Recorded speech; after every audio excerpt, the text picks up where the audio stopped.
Anyone I else? actually lived I actually lived a block away when this happened.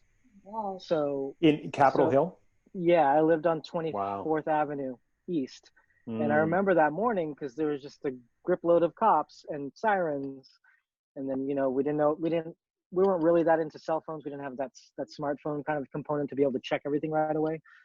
But, after a while, I started to get some text messages from people saying, what happened? Are you okay? And I'm like, what do you mean? Am I okay?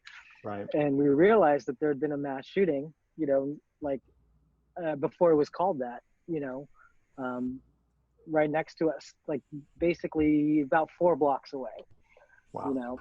And so, how it kind of resonates is that we've had so many of those moments now, you know Right. what I mean?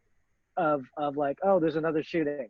Oh, that's terrible, right? And to be in a situation in a film that deals with the psychology of that person, I think is really kind of valuable because oftentimes we tend to kind of put that person as, oh, he had mental problems, he had this, he had that, but to actually see them develop, and how it's about a kind of othering of a person, or an ostracization of that person. um, we don't defend his actions, but we can see the motivations of how somebody like that would do that, and we don't get that in this media landscape. We just get, oh, how terrible.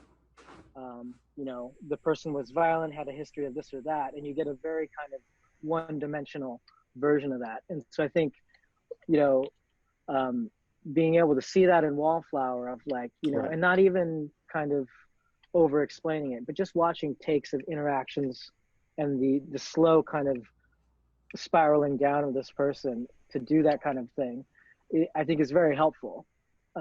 Because, with our phones and our cancel culture, we tend to kind of write off things and follow a narrative that we're given, and not really kind of latch onto the why and how a person like that becomes this.